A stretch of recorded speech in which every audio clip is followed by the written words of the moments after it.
to me, I don't know about other persons, but to see P2B have given every proof that he will change Nigeria if he eventually becomes the next president. And he have come out to say it countless times that this next election is the last time he's going to come out. That means it's the last time Nigerians have to make it right. This man has proven that he have a track record of accountability, honesty, integrity in the past 8 years he ruled in Anambra State.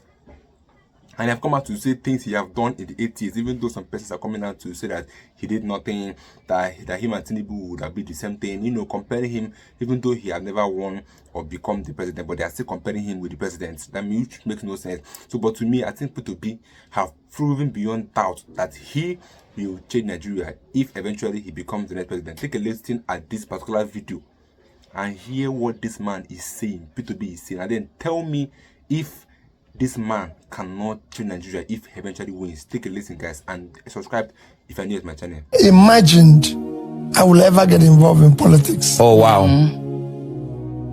Before I ventured into politics or went to contest governor, I've never voted. I've never been involved with anybody in politics. I got involved in politics by a man called Professor A.B.C. Nwosu.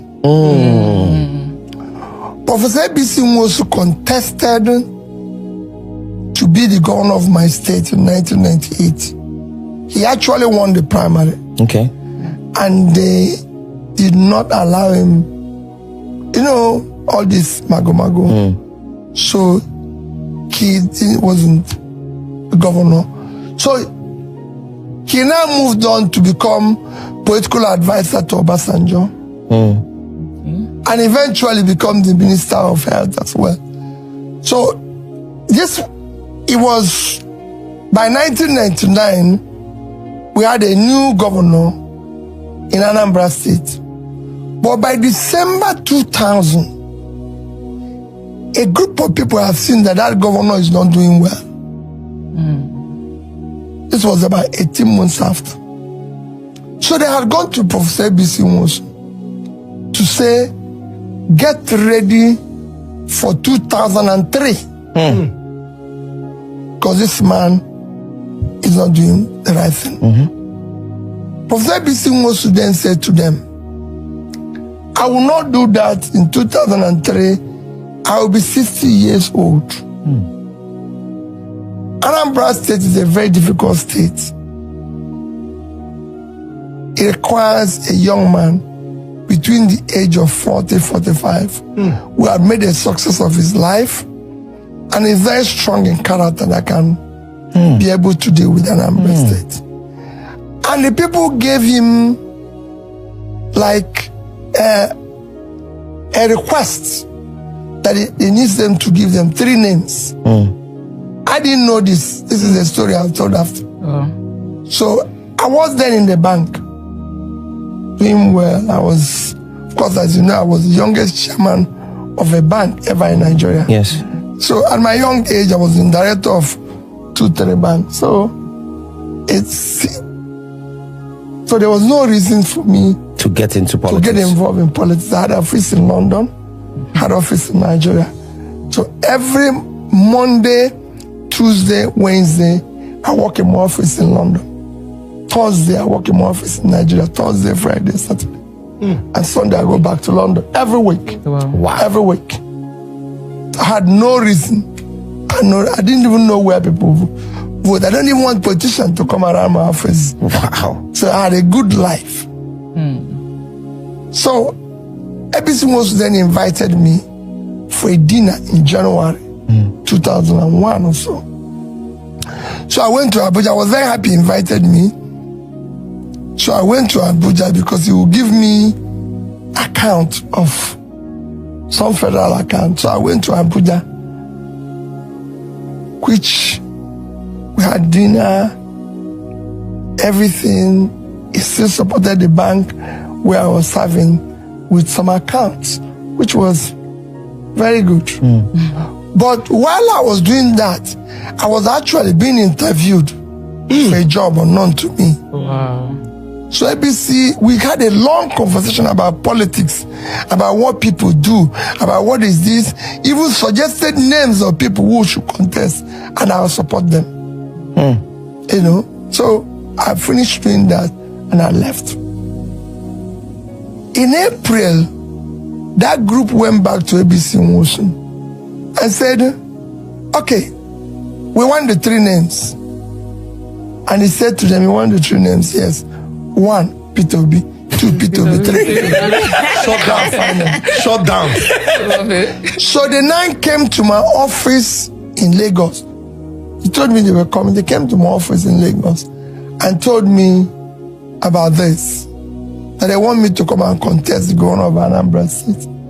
I virtually knelt down and begged them not to come around me again. Wow. So they left my office in Apapa and went back. I never met them again. I personally decided to find out why things are wrong. I go to every year, I must spend time in school. That's why when people see my CV, they're wondering, you've not worked in any organization, you've not done anything. So how come you're an alumnus of Cambridge, Oxford, a Kellogg Scholar? I've done 3 programs in Harvard, Columbia, INSEAD, IMD, London School of Economics. I've been everywhere. So that year I was in Kellogg Graduate School. I was doing a program for 4 months, 2001. It was from June till about end of August. It was June, July, August, and some part of September. I was doing a program, you know. The dean of the school, Professor Donald Jacob, took us on a course called the World Economy. The World Economy. The World Economy. In 90 days, he taught us. He never one day mentioned Africa. Oh, wow. Because he's taught a lot of people, that was his final year in that school. He started teaching in that school in 1957. Wow. And the final year was 2001. It was his final year. The day he ended with us. A day before his final year, the entire place was filled up. And I raised my hand and I said, Dean Jacob, you've not mentioned about Africa. He said, do I want to know about Africa? I said, yes. I paid $40,000 for this job, for this course. And you've not talked about my continent. He said, the next day being his final day, he will tell me. The next day, he finished and looked at me and said, Peter, do you want to know about Africa economy? I said, yes. He said, there's nothing called African economy. Hey! Nobody plans with Africa. Have I ever seen African spec in car? There's the American spec, there's the Gulf spec, there's the Asian spec, German, there's European spec, but there's no African spec. Can you give me a 5-year, 10-year, 20 years plan of your country that I can work on? I'm sorry. And of course, because it was a classroom, I just said, I think they should be. You know, I think so, because I always have about 5-year rule. I said, there should be. I'll get it for you. He said he would like to say it, that I should join him for lunch. So I joined him for lunch, and we finished eating lunch. If you're in Kellogg Graduate School, or today, College School of Management, on the banks of Kellogg School of Management, there's Lake Michigan. So you're on the lake, seaside, beautiful place. So we had lunch. After lunch, he said, let's take a walk by the lake. As we were walking, He asked me, do I have any of my country's currency? So I brought out the highest denomination then was 100 naira. So I brought out 100 naira. He brought out $100. And he asked me a question. Which of these two currencies do you prefer?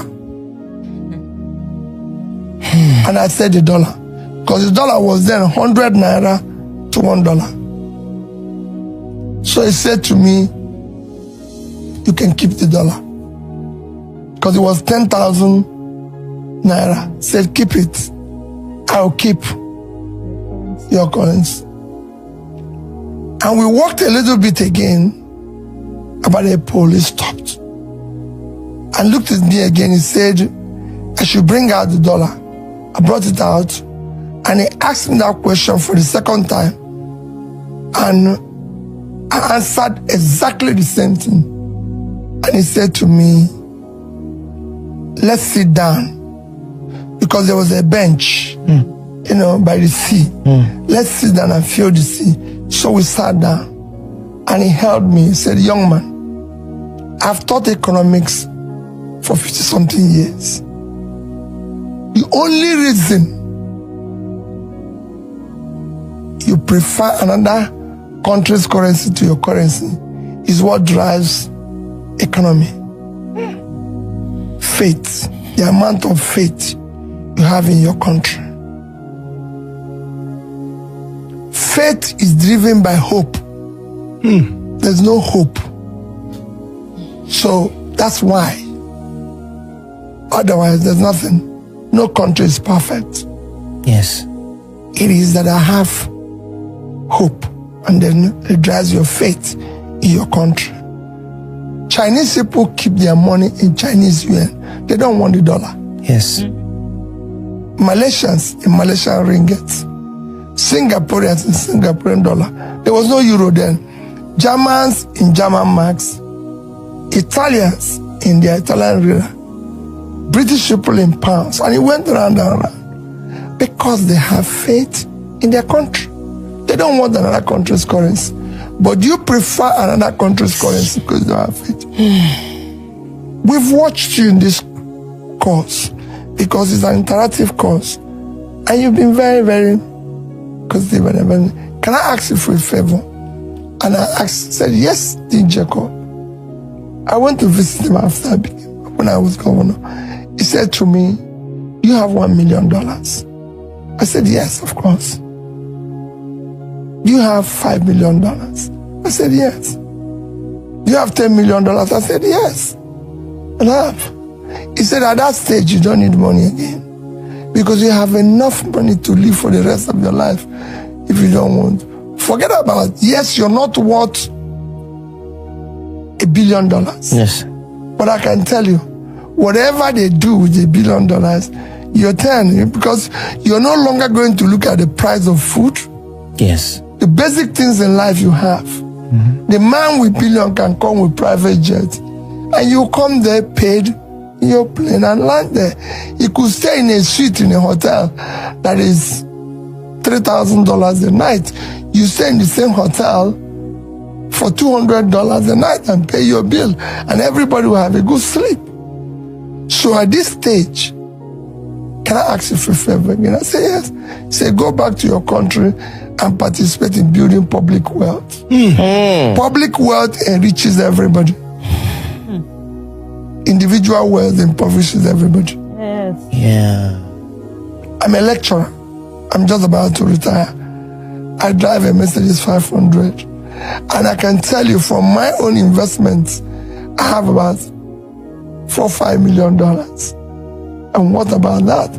My wife is a lecturer, drives a lesson. My daughter is a lecturer.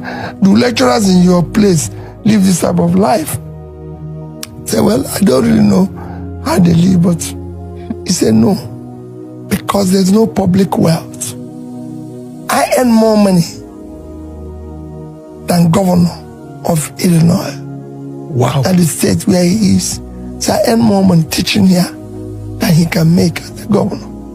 Yes, governor say he comes in here, but it's very important.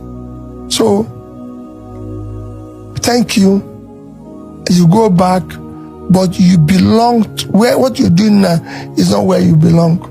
Based on our conversation, you should go to public life. That's where you belong, not where you are. Of course, I left him. We parted ways. I came back to Nigeria. I went to Onitsha to do something. We were looking for something on a weekend. I just came back. I think I came back on Friday. Went to Onitsha on Saturday. Before I went into public life, I don't fly. I go by road. Because now I'm a trader and I'm in a bank. So as I drive in any road, wherever I see concentration of people, You say your market. I want to stop and know what they buy, what they eat, where they want bank, what is this that they want, you know, because there must be why there's a concentration of people. And I know how many of my products that is in different stores, because I represent multinational. I was the official representative of Heinz in Nigeria. So all Heinz products, everything. So I need to know how many of them is in different shops that is here. And then whether we can have a bank branch here based on this. So I go by road. So I was driving through Benin to come to live on Onitsha. I saw a circle of people. It was what people they call Bakassi. Trying to kill 2 people they called criminals. Yes. Wow. And within, this was as early as 7, 8 a.m. in the morning. Yes. Kids were going to school. They created a circle and brought out 2 young men in a car. Within 5 minutes, cut off the head. Jesus. So if you cut off somebody's head that he was alive, blood will be splashing. Yes. Everything.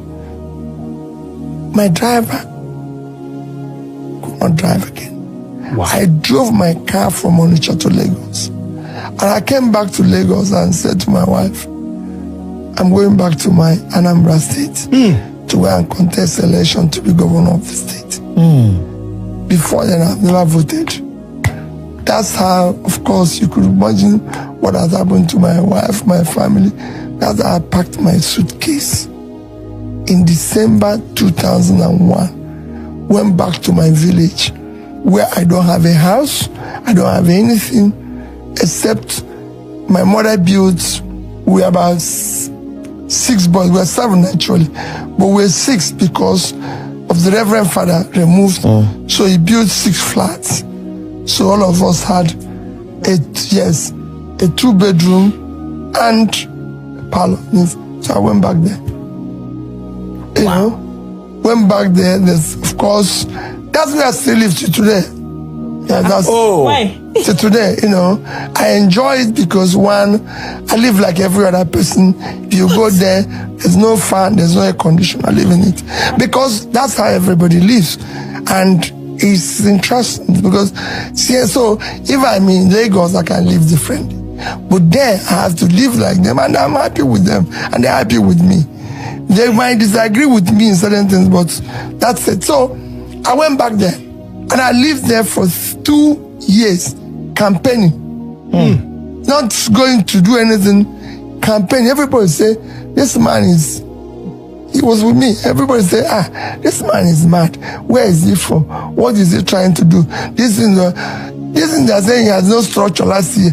No, it was then. They say, where is he? What is this man doing? This man is this man is just like a madman, going all over the place.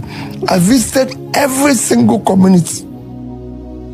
And I won that election decisively. Yes. I refused to pay anybody. I won it decisively. And I went, when they declared somebody else, I went to court. They say it's never happened before. So that's how I got involved in politics. Wow. I didn't, and again, when I started, which caused my impeachment, people didn't want to understand it. People didn't vote for me then. And they didn't vote for me last year. They entrusted their future in my hand. So I told them, I said, there's difference between they voted for me to come and do this. No. I preached that I'm going to change education. I said I'm going to change health. I said I'm going to show people, bring civility and order in governance. So that was what people voted for. And like I said telling people last year, I would rather prefer to die than fail if I had succeeded in being president of Nigeria. No way. God, you cannot allow me to come here and fail. Because these people were not voting for me. They entrusted their future in me. And I would have stayed here. It was there to them. What was there when I told somebody that here, I wouldn't have lived here for 1 year. I'll be here. No going in. We will see. We will make it to work. Because I know it could work. You know, and that was my situation in Anambra then. So when I started, people thought I said, no. Wait. This is disciples' money. It must be used for them. And we must cut this cost. We must. So it became a quarrel. What was my reason for my impeachment? 3 items. 3 items. Number one, when I started, as you know, under my predecessor, they burnt the lodge belonging to Anambra State, where the governor, they burnt the governor's office, they burnt every other facility. But these 2 items were in the budget. To refurbish my office, the budget was 298 million, approved budget. But I did everything with 43,200,000. Everything. Wow. To refurbish? I did it. We did it by direct labor. And everybody, everything new. The only thing we didn't buy new was a table. I always tell people, because there was a table used by Dr. Mbadimiji, governor before my predecessor. I just saw it one corner of the place. And I said, listen, just bring it, clean it. It's table. Table is table. It doesn't make any difference. Table doesn't write or think for anybody. It's just a table to put something. Whether we buy a new one or we use this one, it's table. So and that's what I used for 8 years. The budget was 200 million. 298. Almost 300. And I used in the lodge to furnish the lodge, refurbish the lodge, do everything was 486 million. I did everything with 81 million. Maybe they wanted to buy foreign. Yeah, yes, exactly. They had all this foreign furniture, blah, blah, blah, this designer furniture. I said, listen, we're in Oka. There must be somebody who can do bed in Oka. Yeah, we do a good bed in Oka. Bed is bed. If you have a reason to sleep, you can sleep here. If you have reason to be awake, even if they put you in the best bed, you'll be awake. Yes. So I said to them, just don't worry.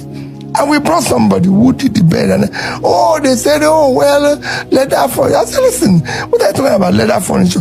Leather furniture is a furniture covered by leather. Simple. It doesn't matter the leather. It doesn't matter the furniture. You cover it.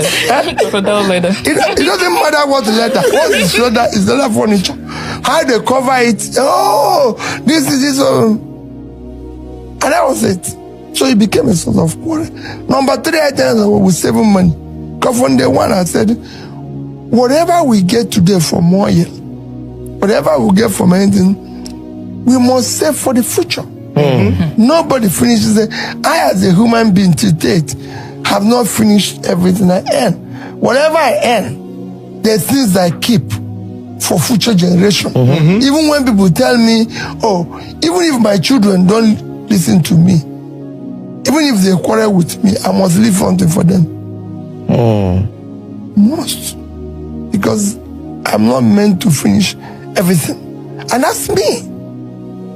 That's how I want to live. And I said to them, Anambra must save. We must save part of our money. And we did. We started immediately saving. And anybody can actually tell you, of course, you've read Ngozi Wala's book. Yes. Fighting Corruption is Dangerous. Go and read page 61. He said there, when they wanted to start saving, they interviewed every governor was in the meeting. Governor Peter Obi insisted in saving, when every other person said no. You can go and look when we started Sovereign Wealth Fund. Go and read the minutes. I said we must save. In life, you must save for tomorrow. And I've done it as a person, and I must do it as a public. If I'm present today, Nigeria will be saving every year, and we'll show it. If we are going to borrow money, everybody will know why we're borrowing it, and what how we're going to pay it. Oh. You can't just get up in the morning and be running like we're a motor park. We're not a motor park. Things has to be done in order. P2B has proven beyond doubt that come tomorrow, come next tomorrow, he remains the same. What he said today, he will say it tomorrow, he will say it next tomorrow, he will say it over and over again. He's not changing mouth, and he's always standing on his words.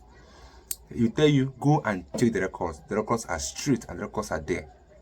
But how many of our politicians can say a word today and stand on it? These are actually more reasons why you should consider P2B as the best candidate. I'm not campaigning for him, I'm just saying my own feelings. What I feel about P2B is that I've seen a man that is accountable, that is honest, that has integrity, that is transparent. A man that ruled Anambra State for 8 years and left office without taking any money.